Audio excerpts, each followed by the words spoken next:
Now let's go into a focused overview of ultrasound physics to just reorient everyone onto the basics of ultrasonography. So what is ultrasound? Well, ultrasound is a mechanical longitudinal wave, just like no different from physical properties of sound, like just coming out of your speaker, for example. But the frequency is a much higher range, 20 to 20,000 hertz. If you look at just a random factoid here, if you look at hearing, the bottlenose dolphin and the brown bat actually have the highest hearing range of 100 hertz, 100,000 hertz, excuse me. Typical ultrasound frequency is at much higher magnitude compared to this, so 2 to 15 megahertz. But now more and more technology is rapidly developing that allows a frequency range to go even higher and higher, allowing more power and amplitude to be coming from these ultrasound machines, all improving our image quality, which we'll talk about further. But again, the fundamental properties of ultrasound are very similar to, they're no different than the sound coming from my voice right now. How is ultrasound produced? Well, it's really the process of sending an electrical signal through from the ultrasound probe through a concept of what's called a piezoelectric crystal. So piezoelectric crystal essentially receives that electrical impulse.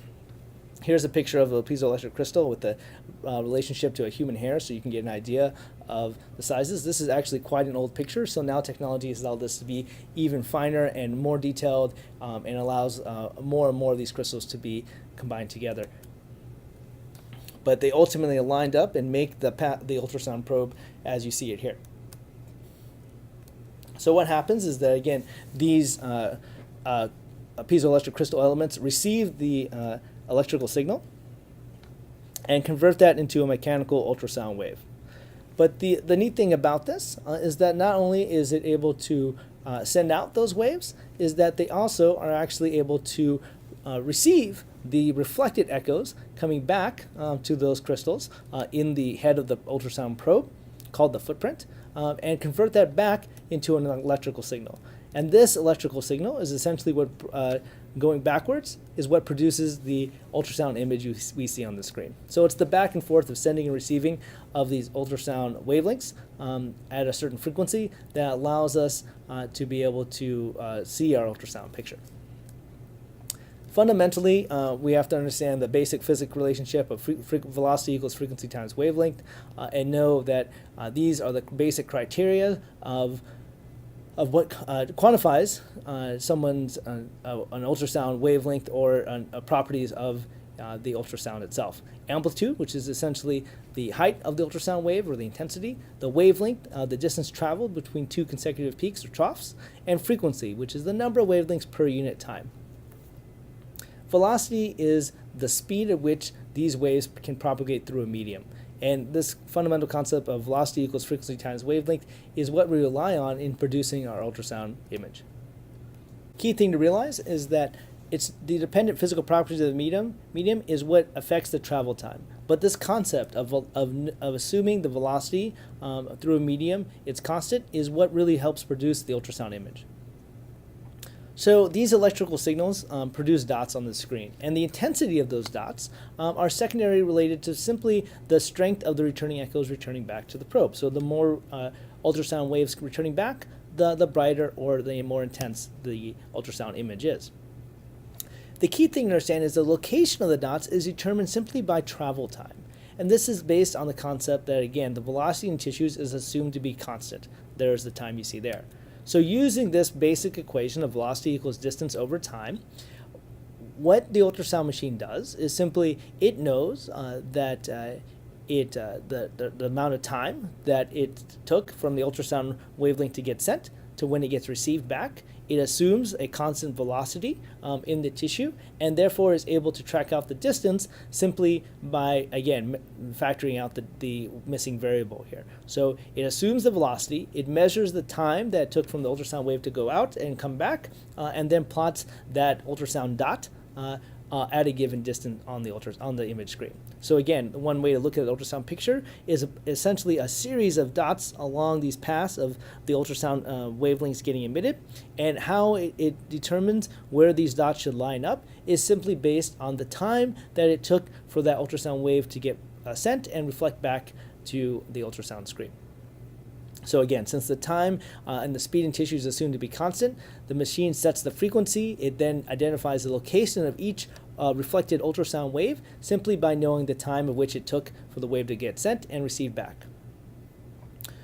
It's important to realize that each image frame consists many of these individual scan lines that are all kind of put together that produces this ultrasound image.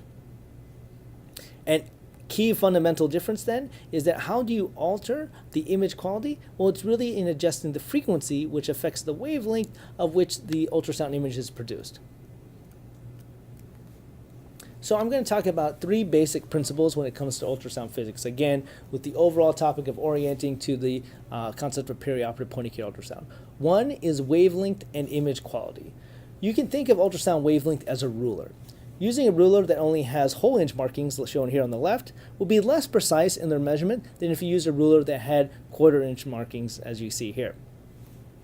Therefore, the shorter the wavelength, it will allow you to be more precise in your image quality because you'll have more, again, pieces to be able to analyze as you look at the image itself. Versus if you looked at a longer wavelength, the structures would be more combined together. A perfect analogy I can try to illustrate here is that if I had two structures in the patient's body that you're trying to ultrasound that were this far apart.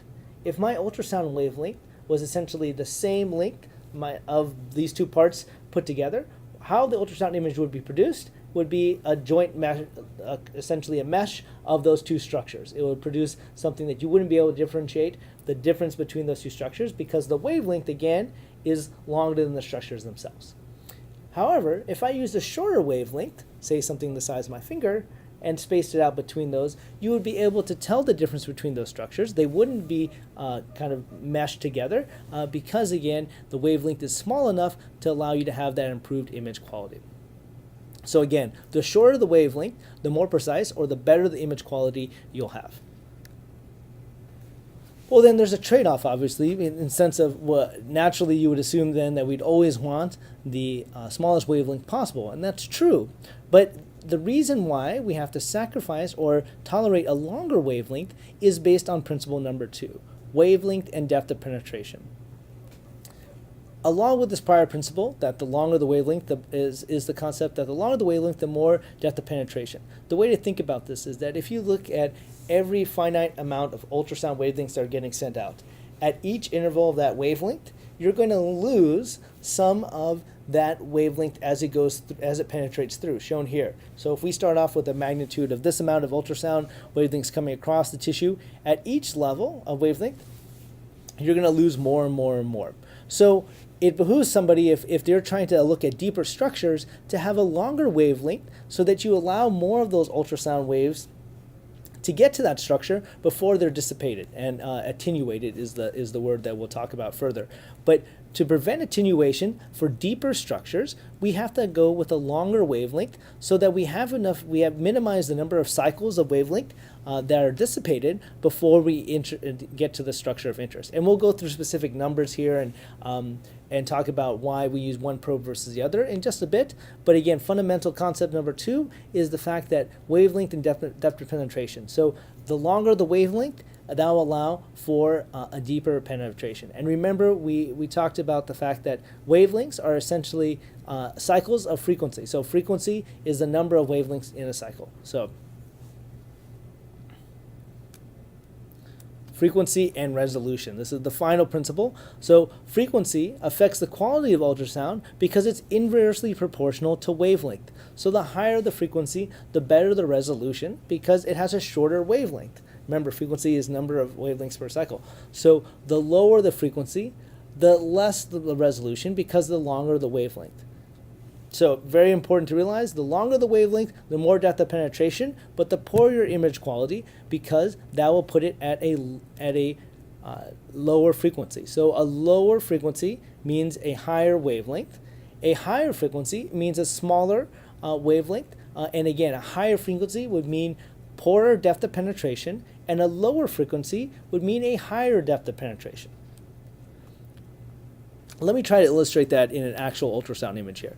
So we have a frequency probe shown up here of a 12 megahertz transducer, which is essentially the linear transducer that we use commonly for vascular access and for regional anesthesia, and we placed it in this part of the body. We're trying to identify the liver, liver and kidney, which is several centimeters deep into the tissue, usually beyond 7 centimeters.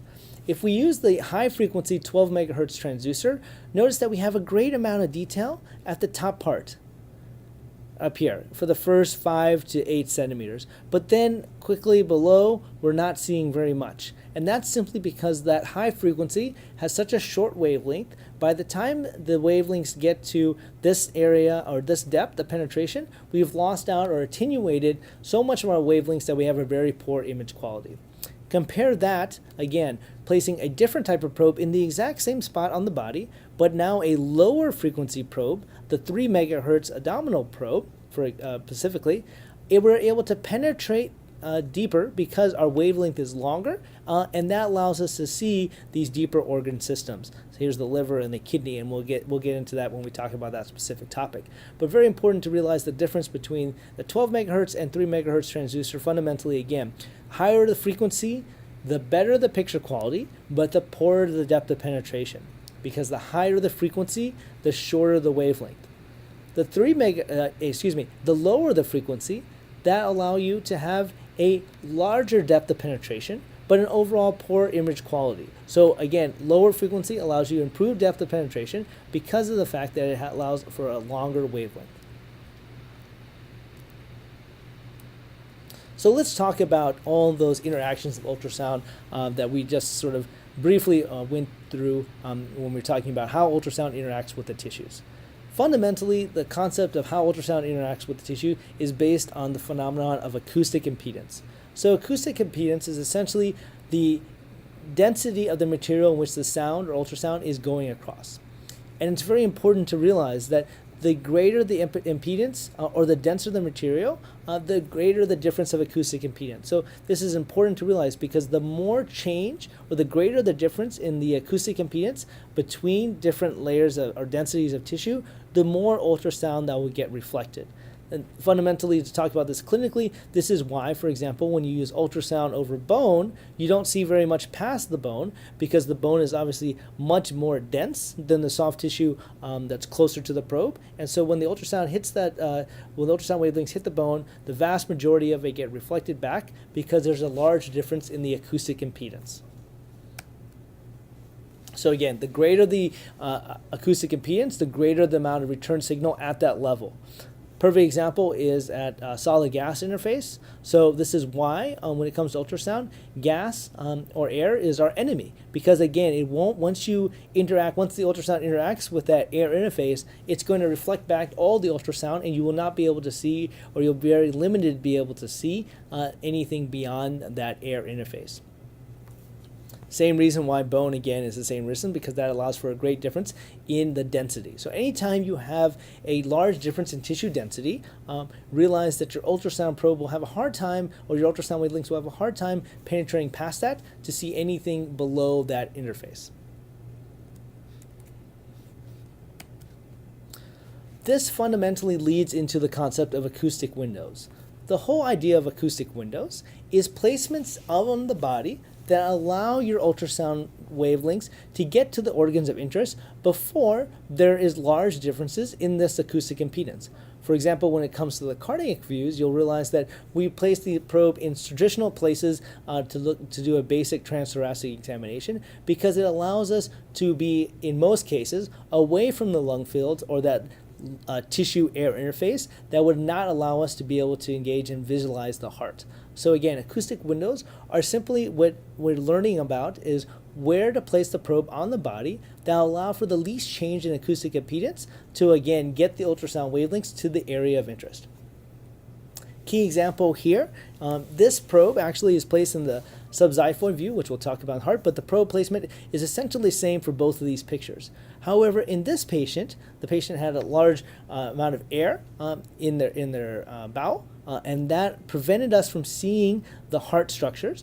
And just by making small adjustments to move the ultrasound plane away from that air interface, we are now able to see the cardiac structure shown here. And again, we'll highlight all of this when we go to the specific topics, but fundamentally realize that the whole concept of acoustic windows is learning basic probe placement positions on the body that will allow the ultrasound wavelength to penetrate deep enough to be able to give and produce the ultrasound image of interest, or in other words, get the ultrasound wavelengths to the organ that we're interested in visualizing. So let's look again about the concept of what happens when ultrasound interacts with tissue. So we talked about briefly the idea of attenuation. So every time an ultrasound wavelength goes through tissue, it is affected, again, based on the difference of tissue density or acoustic impedance. The term of this is called attenuation. Attenuation is the concept that the deeper the ultrasound waves travel in the body, the weaker it becomes. And we'll talk about why that is in the next slide. But there's four main reasons as to what happens to the ultrasound as it penetrates the body or as it gets attenuated. First is reflection, which is fundamentally the whole idea of how we're able to get an ultrasound image that produces visualization of these organ systems is through reflection.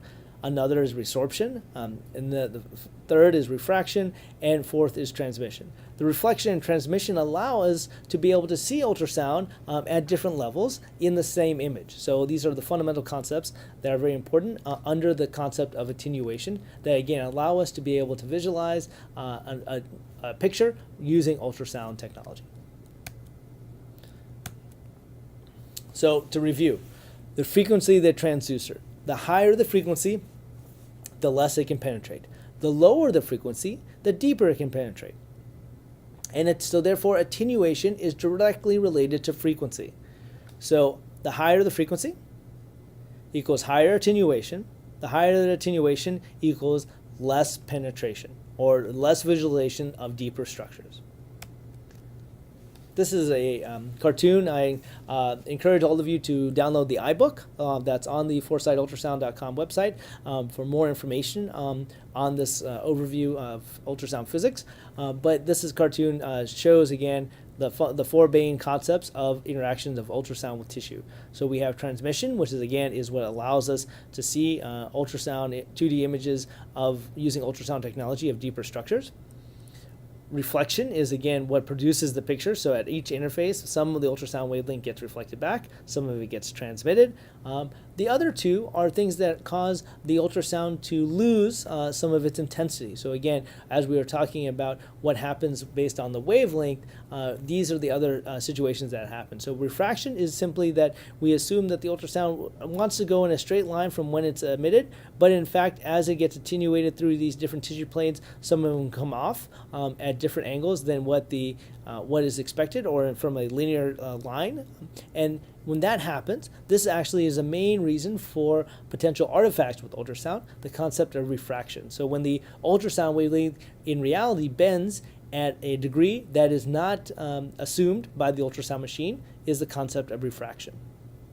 Absorption is simply the fact that as we go through tissue planes, some of the ultrasound gets absorbed in the tissue as heat. And this is an important concept. More and more, it's harder to feel, but on the old mechanical ultrasound probes, you actually would be able to feel the heat that's generated as the ultrasound waves were getting emitted.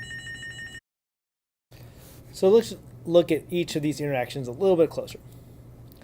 Reflection, again, is the primary reason as to how an ultrasound image is produced. And again, the degree or the amount, you can think of as sort of the width of this arrow reflecting back, is simply dependent on the acoustic impedance between the two tissue layers that the ultrasound wavelengths are going through.